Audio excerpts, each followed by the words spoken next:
கடைசி கேள்வி. இது விருமாண்டியிடம். விருமாண்டி அவர்களை வந்து முதல் இந்தியன் என்று சொன்னதற்கு பிறகு விருமாண்டிக்கு நிறைய விசிட்டர்ஸ் வராங்க. இப்போ அந்த கிராமம் வந்து ஜோதிர்மாணிக்கம் கிராமம் வந்து இப்போ ரொம்ப ஃபேமஸ் ஆயிடுச்சு. அப்படிங்கிற பொழுது விருமாண்டி இதை எப்படி எதிர்கொள்கிறார் அப்படிங்கிறத பற்றி உங்களுடைய அனுபவங்களை கொஞ்சம் சொல்லுங்கள்.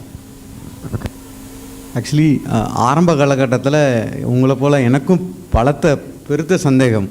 எப்படி நம்மளை வந்து முதல் மனிதன் சொல்கிறாங்க, நம்மளும் எல்லாரை போல் நார்மலாக தானே இருக்கோம் அப்படின்ற மாதிரி இல்லை. அதுக்கப்புறம் இப்போ சாரோட பலோட ஆராய்ச்சியாளர்கள் ஒரு சந்திக்கக்கூடிய ஒரு நல்ல வாய்ப்பு கிடச்சிச்சு. அதுக்கு சாருக்கு முதல்ல நன்றி சொல்லணும்.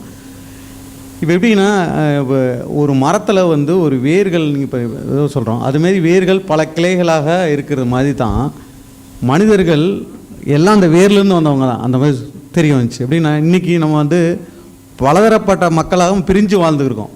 மொழியிலாலோ நம்முடைய மதங்களாலோ இப்படி பலராக பிரிஞ்சுருக்கோம் வந்து. ஆனால் என்ன தான் பிரிஞ்சு இந்த ஆராய்ச்சி கடைசியில் என்ன முடிவு சொல்லுதுன்னா, எல்லா மனிதர்களும் ஒன்று தான், ஒரு தந்தை பிள்ளை தான் அப்படி சொல்கிற வராங்க.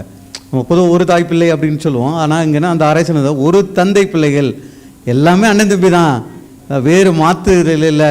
எந்த சமூகத்தாக இருந்தவங்களும் எந்த நாட்டாக இருந்தவங்களும் இப்போ அமெரிக்காக்காரர்களாக சரி தான், இங்கிலாந்தில் எந்த கண்ட்ரியாக இருந்தாலும் ஒரு தந்தையிலேருந்து வந்தவங்க தான்.